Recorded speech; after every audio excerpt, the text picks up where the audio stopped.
여러분 안녕하십니까? TJB는 지역이 대한민국입니다라는 주제로 초유의 코로나19 사태 속에 어려움을 딛고 새롭게 힘을 내자는 차원에서 도내 각 시군에서 현장 뉴스를 진행하고 있습니다.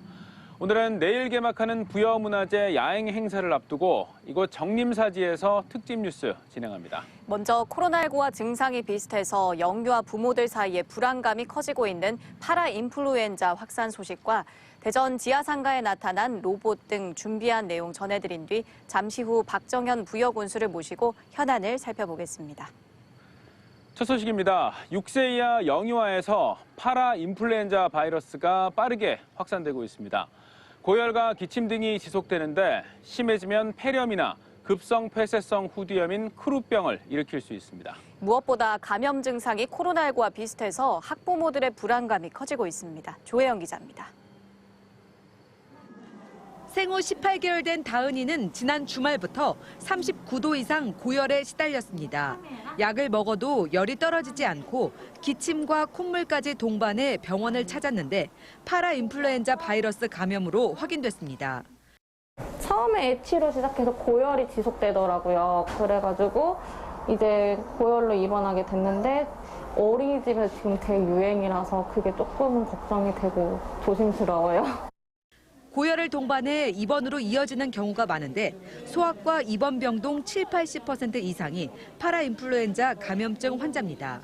특히 6세 이하 영유아에서 바이러스가 빠르게 번지면서 한 달 동안 전국에서 376명이 감염됐고 최근 충청권에서 유행이 시작해 계속해서 늘고 있습니다.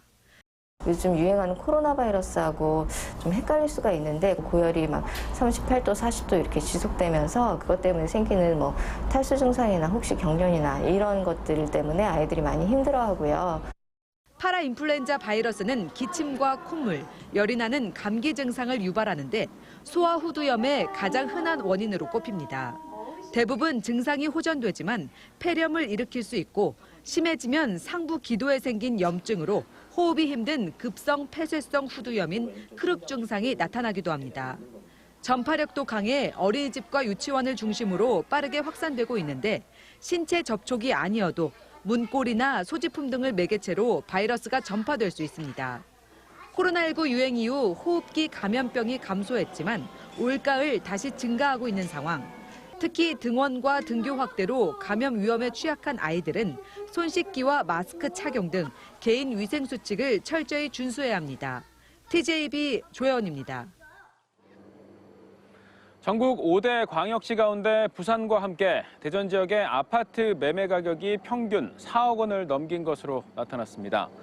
KB국민은행의 주택시장 동향 통계에 따르면 대전 지역 아파트 평균 매매 가격은 지난달 4억 667만 원으로 지난해 6월에 3억 원 선을 넘긴 뒤 불과 15개월 만에 1억 원이나 오른 것으로 확인됐습니다.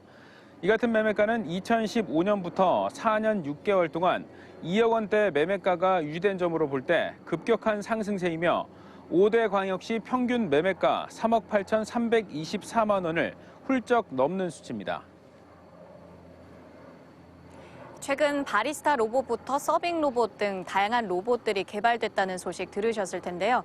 앞으로 대전 중앙로 지하상가에 가면 다양한 서비스 로봇을 한자리에서 만날 수 있게 됐습니다. 전국 최초로 AI, 5G 기반 서비스 로봇 실증 사업 지역으로 선정돼서 상인들과 일반 시민들에게 선보입니다. 장석영 기자입니다. 유모차를 끄는 남성 뒤로 물건을 실은 로봇이 따라갑니다. 한참을 걸어 남성이 한 매장 앞에 멈춰서자 로봇도 멈추더니 물건을 싣고 출발하자 다시 따라 움직입니다. 손이 부족한 사람들을 뒤따르며 물품을 옮겨주는 추종형 물류 로봇입니다. 버튼을 누르면 카메라가 0.1초 만에 추종 대상의 크기와 형태, 색깔, 위치 정보를 인식해 따라가는 겁니다. 전화 주문을 받은 커피숍 주인이 음료를 만듭니다. 네, 커피 2잔이요. 네. 시가에 50-1요. 네, 알겠습니다. 감사합니다. 커피 2잔을 서빙 로봇에 올려놓고 배달 장소를 입력하자 로봇이 곧바로 출발합니다. 목적지에 도착해 서빙 로봇이 멈추자 주문한 사람이 나와 커피를 가지고 들어갑니다. 첨단 로봇으로부터 최상의 서비스를 제공받으며 편안하게 쇼핑할 것으로 기대되며 앞으로 이 계기를 통해서 상가는 더 활성화될 것으로 저희들은 기대하고 있습니다. 대전 중앙로 지하상가의 인공지능 5G 기반 서비스 로봇 융합 모델 실증 사업이 시작됐습니다.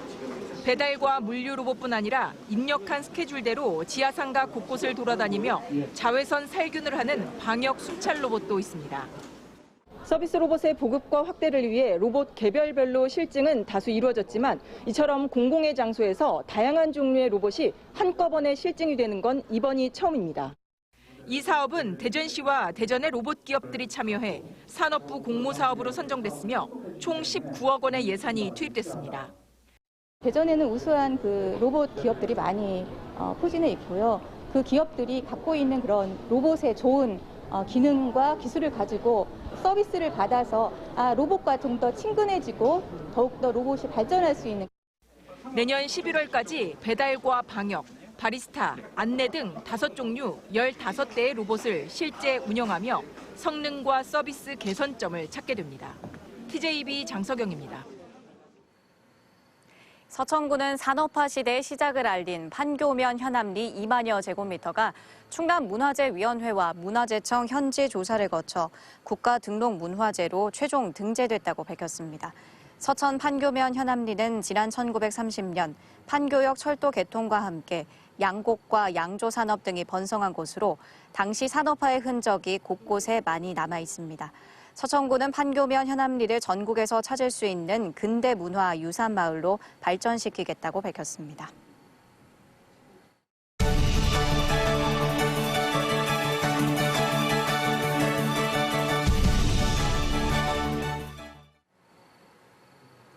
정부가 내년 예산에 지역 화폐에 대한 재정 지원을 줄여서 논란이 커지고 있지만 실제로 지역 화폐는 우리 지역 경제에 큰 도움을 주고 있습니다. 지자체마다 지역 화폐를 활성화하기 위한 아이디어도 속출하고 있는데 특히 충남 부여구는 다른 지역과는 달리 지역 화폐 재사용이 가능하고 업소에 따라 추가로 인센티브를 제공해서 주민들의 큰 호응을 얻고 있습니다. 조상환 기자입니다.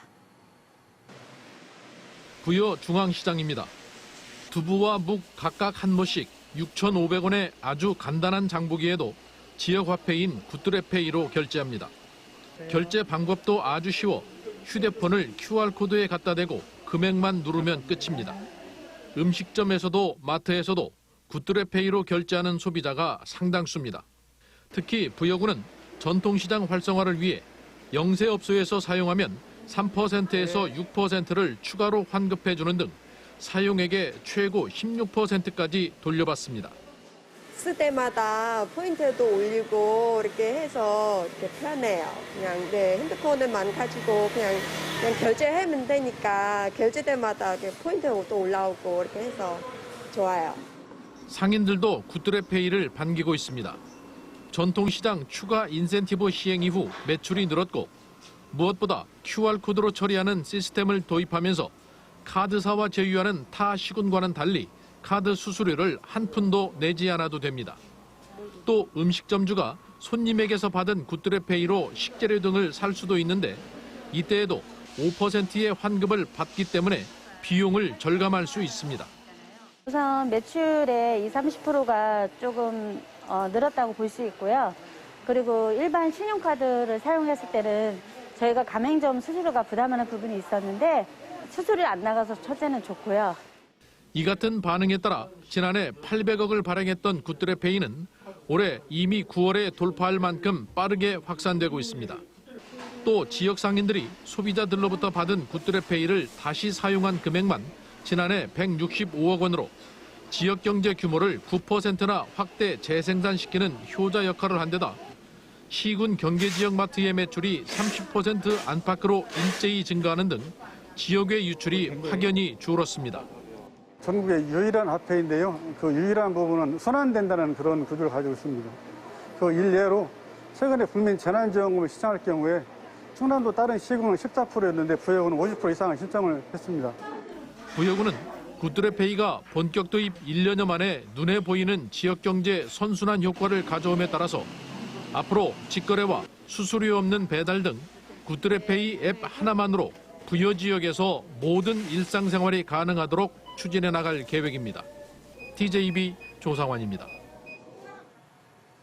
네, 지금 이 자리에는 박정현 부여군수 나와 계십니다. 군수님, 안녕하십니까? 안녕하세요. 반갑습니다. 예, 이 온라인 유튜브 채널과 오프라인 행사를 통해서 이 부여문화재 야행 행사가 이제 내일 개막하게 되는데 지금 저희가 나와 있는 이곳 이 정림사지에서 이 주요 행사인 사비 빛의 하원이 이제 다음 달까지 열리게 되는데 간략하게 좀 설명 부탁드리겠습니다. 예.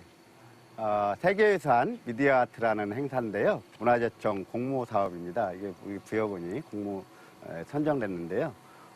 주로 밤에 행사를 하게 되고요. 백제 문화를 미디어 기술과 결합해서 최첨단 기술로 백제 문화를 널리 알리는 데 목적이 있습니다. 그런데 코로나19 때문에 지금 상황이 좋지 않아서 주로 유튜브로 송출을 하게 되는데요. 그럼에도 불구하고 접종을 완료하신 분들은 밤에 주로 하게 되는데 다양한 영상이나 그리고 공연 또 전시 같은 것들이 이렇게 전시되어 있습니다. 이런 것들을 밤에 나와서 얼마든지 볼 수가 있습니다. 그래서 이거를 한 달 정도 하게 됩니다. 아마 아름다운 백제 문화를 색다르게 미디어 기술로 볼 수 있다 이렇게 말씀드릴 수 있습니다. 네, 11월 13일까지 많은 분들 부여로 오셔서 함께 하셨으면 좋겠습니다. 또 부여군에서는 백마강을 중심으로 새롭게 리모델링 되는 사업이 추진되고 있다고요? 예. 일단 우리 귀암 지역의 도시재생 뉴딜 사업이 선정이 됐습니다. 141억 규모인데요. 귀암 지역이 근대 건축물이 좀 많이 남아 있고요. 예전에는 나루터 마을로 굉장히 유명했었습니다. 근데 지금 많이 퇴락은 돼 있지만 이거를 다시 지역 주민들과 함께 리모델링해서 신성장 동력도 만들어내고 새로운 역사문화 관광 중심으로 이렇게 한번 만들어 보려고 하고 있는데요. 지금 귀암 지역의 농촌 중심 활성화 사업, 그리고 또 청년 공예인 창작 클러스터 사업, 그리고 또 이번에 선정된 도시재생 사업 등 350억 정도가 투입이 되고요. 또 이와 함께 강 건너에 백마강 생태공원을 활용해서 생태정원이 만들어지는데요. 여기를 관광 자원으로 활용을 해서 우리 부여 지역에 기존에 공원들이 많이 있습니다. 국남지도 있고 또 화지산 공원도 있고 이곳 정림사지도 있고 부수산도 있고 부여 왕릉원도 있는데요. 이런 것들을 다 잘 정리를 해서 우리나라 최초의 도심 공원을 좀 도시정원을 한번 만들어 보려고 하고 있는데 이게 굉장히 시간은 많이 걸릴 수도 있지만 부여가 전국적으로 유일한 도심 정원으로 최초로 만들어지지 않을까 이렇게 생각을 하고 있습니다. 네, 방금 이제 백마강 생태공원 조성 사업과 연계해서 추진하겠다 이렇게 말씀해 주셨는데 이 부여에는 또 많은 백제 문화 유산들이 있지 않습니까? 이런 것들과 이 도시재생 생태공원 사업들이 잘 융화가 되면은 더 큰 시너지가 날 것 같은데 어떻습니까? 네, 저희들이 다른 도시하고 다르게 백제 고도라는 아주 큰 자산을 지금 갖고 있는 건데요. 이런 것들이 지금까지는 제대로 조성을 못했습니다. 그런데 마침 중앙정부가 추진하고 있는 뉴딜 사업과 연계하고 그리고 또 우리 자원을 활용해서 시너지 효과를 낼 수 있도록 이렇게 해보려고 하는데요. 지금 생태정원 사업을 지금 조성해 가고 있고 또 기존의 국남지라든가 화지산 공원이라든가 정림사지 이런 것들을 다 활용해서 도심 정원을 좀 만들어 보려고 하는데요. 이런 것들이 잘 되면 부여가 우리나라 최초의 도시정원으로서 큰 성장 동력이 되지 않을까 이렇게 생각을 합니다. 네, 이렇게 부여 전반적으로 도시 기반 정주 여건 개선이 이루어질 텐데 이게 좀 시골 마을까지 같이 개선이 돼야 될 것 같습니다. 오늘 특별히 상수도 문제에 대해서 할 말씀이 있다고 들었는데요. 아무래도 농촌 도시이다 보니까 상수도 보급률이 굉장히 낮습니다. 실제로 전국 상수도 보급률이 지금 97%에 이르는데요. 우리 충청남도 같은 경우는 91%고 그중에 또 우리 부여는 83%밖에 안 됩니다. 아무래도 마을이 분산되어 있는 것 때문에 경제성이 낮다는 이유로 상수도 보급률이 낮을 수밖에 없는데요. 지난 7월에 우리 지역에 홍정기 환경부 차관님이 다녀가셨습니다. 지방상수도 현대화 사업 점검차 나오셨는데요. 농촌 도시에 그 맑은 물, 좋은 물을 공급하기 위해서는 경제성만으로는 계속해서 그런 말씀으로만 이게 상수도 보급을 해서는 안 된다. 네. 결국은 국민들의 삶의 질을 높이는 관점에서 상서도 보급이 필요하다 이런 말씀을 드렸고요. 이거를 긍정적으로 검토를 하겠다고 약속을 한 바 있습니다. 그래서 앞으로 우리 부여 지역, 산간 지역도 농촌 지역도 상서도 보급률을 90% 이상 끌어올릴 생각으로 있습니다. 그렇게 되면 농촌 지역의 삶도 많이 좋아지지 않을까 이렇게 생각을 합니다. 예, 선생님 오늘 말씀 잘 들었습니다. 고맙습니다. 감사합니다. 다음 소식입니다. 맛깔난 강경젓갈의 매력과 함께하는 온택트 강경젓갈 축제가 오늘 개막돼 17일까지 계속됩니다. 오늘 랜선 개막식에서는 젓갈 김치 담그기 등과 함께 축하 공연, 불꽃 영상을 선보이고 맛깔젓을 30% 저렴하게 살 수 있는 특가 홍보 판매전 등이 열렸습니다.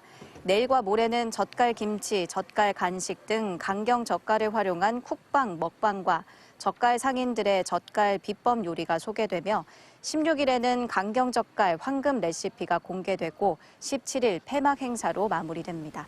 이번 행사는 공식 유튜브 채널 강경 젓갈 TV를 통해 온라인으로 함께할 수 있습니다.